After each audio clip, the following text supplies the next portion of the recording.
지나갈수록 의지할 것뿐이세. 무슨 일을 당해도 예수 의지합니다. 생명이 있을 동안에 예수 의지합니다. 천국 올라가도록 의지할 것뿐일세. 세월 지나갈수록 의지할 것뿐일세. 무슨 일을 당해도 예수 의지합니다.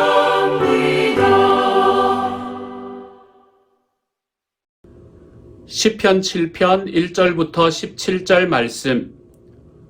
여호와 내 하나님이여, 내가 주께 피하오니 나를 쫓아오는 모든 자들에게서 나를 구원하여 내소서. 건져낼 자가 없으면 그들이 사자같이 나를 찢고 뜯을까 하나이다. 여호와 내 하나님이여, 내가 이런 일을 행하였거나 내 손에 죄악이 있거나 화친한 자를 악으로 갚았거나 내 대적에게서 까닭 없이 빼앗았거든 원수가 나의 영혼을 쫓아 잡아 내 생명을 땅에 짓밟게 하고 내 영광을 먼지 속에 살게 하소서.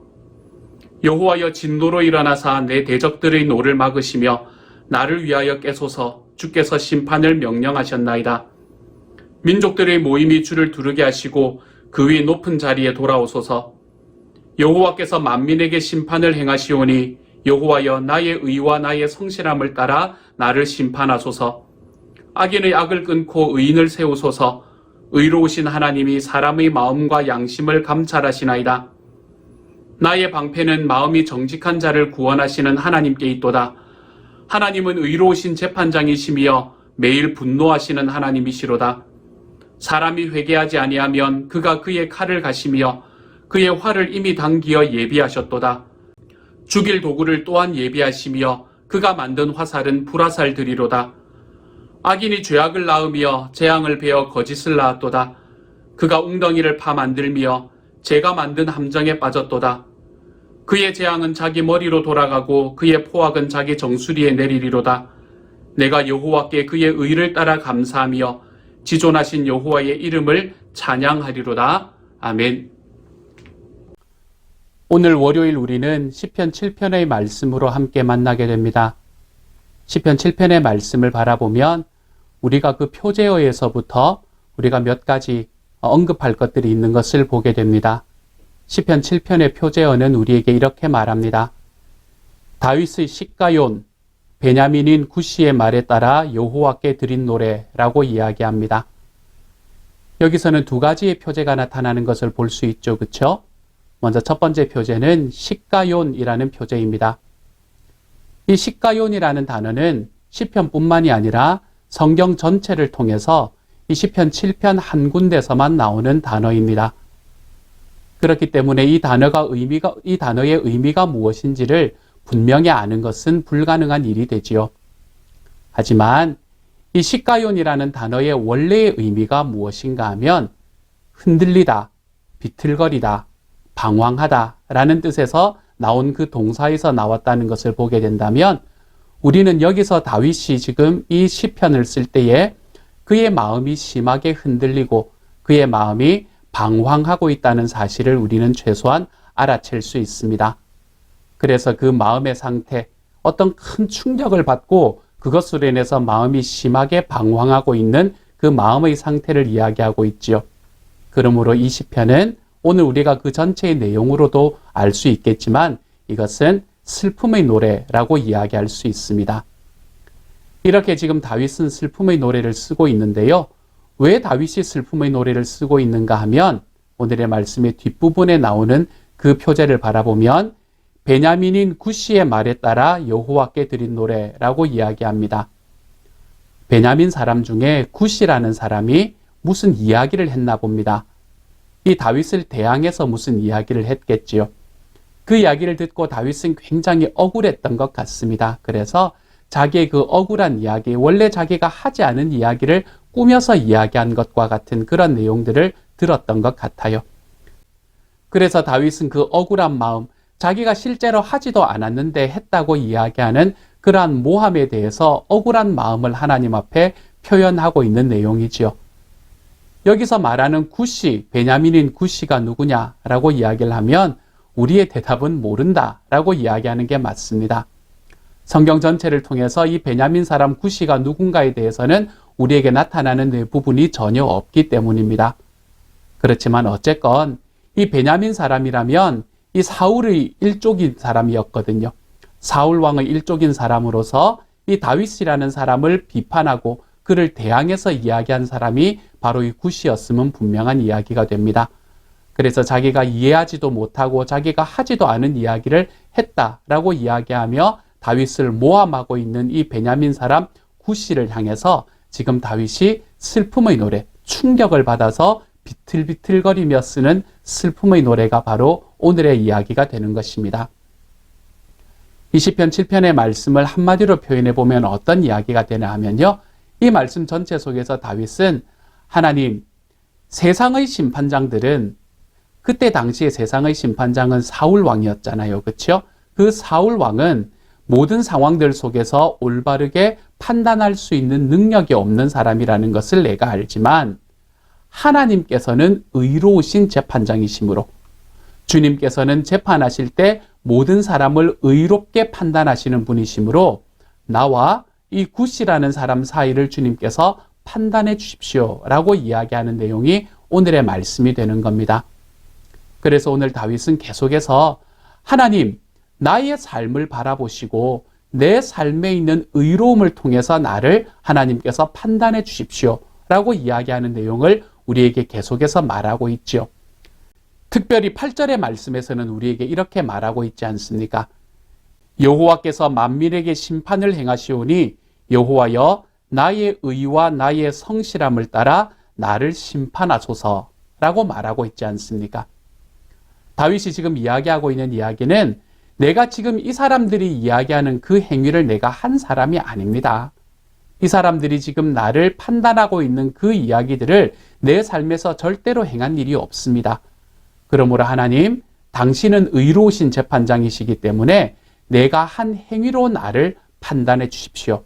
나의 의로움을 따라 나를 판단하시고 나의 죄악이 있다면 그 죄악대로 나를 판단해 주십시오. 라고 하나님 앞에 간구하는 내용을 오늘의 말씀에서는 우리에게 보여주고 있죠. 그리고 난 다음에 다윗은 무엇이라고 이야기하나 하면 그렇게 하나님 앞에 설 때에 하나님께서 의로움으로 심판하시는 분이시기 때문에 자신은 주님 앞에 서는 것이 당당하다는 것입니다. 그래서 10절의 말씀은 이렇게 말합니다. 나의 방패는 마음이 정직한 자를 구원하시는 하나님께 있도다. 이렇게 말합니다. 여기서 마음이 정직한 자, 이 사람은 누구를 말하나 하면 지금은 다윗 자신을 이야기하고 있는 것이지요. 내가 마음이 정직하기 때문에 나의 방패는 하나님께 있다. 다른 사람들이 나를 보호해주지 못한다고 하더라도 나는 하나님께 나의 방패를 두고 살아가는 사람이 될 수 있다. 라고 이야기를 하는 것이 지금 다윗이 말하고 있는 이야기의 핵심이 되는 것입니다. 그러므로 그는 지금 하나님 앞에 의로우신 재판장이신 하나님, 나의 삶에 죄가 있으면 나를 심판하시고 나의 삶에 의로움이 있으면 그것으로 나를 판단해 주십시오.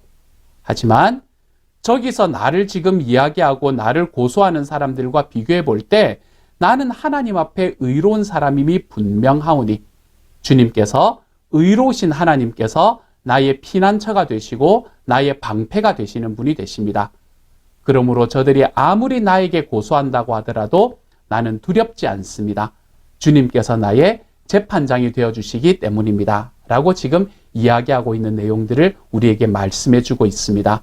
그리고 뒷부분에 있는 이야기는 하나님께서는 악인을 심판하시는 분이시기 때문에 저들을 내가 하지도 않은 일과 내가 말하지도 않은 것으로 나를 고소하는 저들을 하나님께서 심판하실 것을 내가 압니다. 라고 이야기하는 내용으로 뒷부분을 마무리하고 있지요. 여기서 우리는 어떤 말씀을 우리들의 삶에 받아들일 수 있을까요? 다윗은 지금 내 삶에 있는 나의 삶을 바라보고 나의 삶의 의로움을 바라보고 주님 나를 심판하여 주십시오. 내가 주님 앞에 자신이 있습니다. 라고 이야기하며 나아가는 사람으로 우리에게 보여집니다. 하지만 저와 여러분의 삶은 어떻습니까? 이렇게 하나님 앞에 이야기하며 살아갈 수 있는 사람이 저와 여러분 속에 누가 있습니까? 주님, 제가 행한 일로 저를 판단해 주십시오. 라고 이야기한다면 저와 여러분은 그 누구도 하나님 앞에 올바르게 설 수 있는 사람이 없습니다. 의로우신 재판장이신 하나님 앞에 우리가 우리의 의로 설 수 있는 사람이 될 수 없는 것이지요. 그러므로 우리는 하나님 앞에 이런 기도를 드릴 수가 없습니다. 여호와께서 만민에게 심판을 행하시오니 여호와여 나의 의와 나의 성실함을 따라 나를 심판하소서. 우리는 이런 이야기를 할 수 있는 사람이 못 됩니다. 우리가 이런 이야기를 할 수 있는 사람이 못 된다는 것을 저와 여러분이 안 것보다 주님께서는 훨씬 더 먼저 아셨습니다. 그래서 주님께서 우리에게 주신 분은 우리의 구주 되시는 예수 그리스도를 주셨지요. 그래서 우리가 예수 그리스도를 우리의 삶에 영접하고 그분의 자녀가 되고 난 다음부터는 우리는 더 이상 나의 의와 나의 선함으로 하나님 앞에 나아가야 하는 존재가 되지 않아도 되게 되었습니다. 우리가 그러한 길로 나아가는 것이 아니라 우리 주님이신 예수 그리스도의 그 능력과 그분의 삶으로 우리는 주님 앞에 나아갈 수 있는 사람이 되어버렸지요. 그래서 우리의 삶의 의로움은 나의 의로움이 아니라 주님의 의로움으로 판단되게 됩니다. 우리의 삶의 가치는 나의 가치가 아니라 주님의 가치로 판단되게 됩니다. 사랑하는 여러분, 여러분은 여러분 자신을 바라보시면서 어떠한 모습으로 여러분을 바라보십니까? 혹시라도 다윗이 이야기하는 것처럼 나의 의와 나의 선함을 하나님 바라보십시오. 그것으로 나를 심판하십시오. 라고 이야기할 수 있는 존재가 바로 나다라고 생각한다면 그 교만에서 벗어날 수 있기를 소망합니다. 우리의 삶에 누구도 이러한 삶으로 하나님 앞에 나아갈 수 있는 사람은 없습니다. 왜요? 말씀도 우리에게 이야기하기를 의인은 없습니다. 한 사람도 없습니다. 라고 이야기했기 때문입니다. 그러면 나의 의로 하나님 앞에 나아가지 못하면 우리는 주님을 뵙지 못하는 사람입니까? 라는 질문을 하면 저는 그것에 대해서도 당연히 아니요. 우리는 언제나 주님을 만나고 그분과 함께 걸어갈 수 있는 존재입니다. 라고 말할 수 있습니다. 왜요? 내 삶에 있는 가치와 내 삶에 있는 의로움은 더 이상은 내가 가지고 내가 소유하는 것으로 하나님이 판단하시는 것이 아니라 나를 위해 십자가에 달리신 그 주님으로 인해서 우리가 판단되기 때문입니다. 저와 여러분이 지은 죄들, 저와 여러분이 가지고 있는 부족함들, 이 모든 것들을 지시고 주님께서 십자가에 달려 돌아가셨습니다. 그렇기에 우리는 오늘 다윗이 말하는 것처럼 나의 의와 나의 성실함을 따라 나를 심판하소서라고 말하는 것이 아니라 주님, 제가 심판받아 마땅할 존재이라는 것을 제가 알지만 주님 저를 판단하실 때 주님의 의와 주님의 성실함을 따라 하나님 나를 판단해 주십시오. 라고 하나님 앞에 기도할 수 있는 사람이 되어간 것입니다. 그렇기 때문에 우리는 하나님 앞에 좀 다른 의미이기는 하지만 다윗처럼 당당하게 설 수 있습니다. 하나님, 저는 부족하지만 내 주님께서 저를 위해서 십자가를 지셨으니 그 예수님의 의와 예수님의 성실함을 따라 저를 판단해 주십시오. 그래서 내가 주님과 같이 걸어갈 수 있는 존재임을, 내가 주님 앞에 한없이 가치 있는 존재가 될 수 있는 사람임을 하나님 기억할 수 있게 하십시오. 우리가 주님 앞에 이렇게 고백하며 걸어갈 수 있는 사람이 되어갈 수 있다는 것입니다. 사랑하는 여러분, 우리를 위해서 우리가 하나님 앞에 이렇게 심판받을 수 있는 길로 우리를 인도하시기 위해서 십자가에 달리신 그 예수 그리스도의 은혜가 오늘 하루 우리의 삶에 가득하게 경험되는 저와 여러분의 하루가 되어 가시기를 소망합니다. 나의 의와 나의 성실함으로는 절대로 내 주님을 만날 수 없고 내 주님 앞에 자신 있게 설 수 없지만 나를 위해 십자가에 돌아가신 그 주님의 의와 주님의 성실함이 나를 붙들었으므로 내가 주님 앞에 이제는 당당하게 살아갈 수 있습니다. 이것을 고백하며 하나님 앞에 걸어가 볼 수 있는 하나님의 사람들이 되어 가시기를 소망합니다. 그래서 내 삶에 어떠한 충격과 어떠한 흔들림이 오더라도 우리가 주님 앞에, 우리 하나님 앞에 내 주님이신 예수님으로 인해 제가 이 흔들림 속에서도 든든할 수 있습니다. 내가 이 슬픔 속에서도 기뻐할 수 있습니다. 하나님 앞에 고백하며 걸어가는 저와 여러분이 되어 가시기를 우리 주님의 이름으로 축복합니다. 이 시간 같이 한번 기도하십시다. 사랑하는 하나님 감사합니다. 나의 의와 나의 성실함으로는 내 주님 앞에 온전하게 설 수 없는 존재이지만 그런 저와 저희 모두를 위해서 예수 그리스도를 십자가에 달아주셨으니 감사합니다. 그 예수님의 의와 예수님의 성실함으로 우리가 하나님 앞에 나아갈 수 있게 된 것이 얼마나 감사한지, 그 하나님께서 우리의 삶의 주인 되어 주셔서 정말 주님의 의로움과 주님의 성실함으로 저희를 심판하시는 하나님 앞에 당당하게 걸어갈 수 있는 사람이 된 것이 얼마나 감사한지, 그러므로 주님, 우리의 삶에 쓸데없는 죄책감에서 허우적되지 않게 하여 주시고 하나님 또한 쓸데없는 교만에서도 내려설 수 있는 하나님의 사람들이 다 될 수 있도록 도와주십시오. 나의 가치는 주님으로 인해서 판단된다. 나의 의로움은 주님 때문에 이루어졌다. 이것을 우리의 삶에 깊이 체험하는 오늘 하루가 될 수 있도록 하나님 도와주옵소서. 모든 말씀을 우리 주님 예수님 이름으로 감사하며 기도드립니다. 아멘.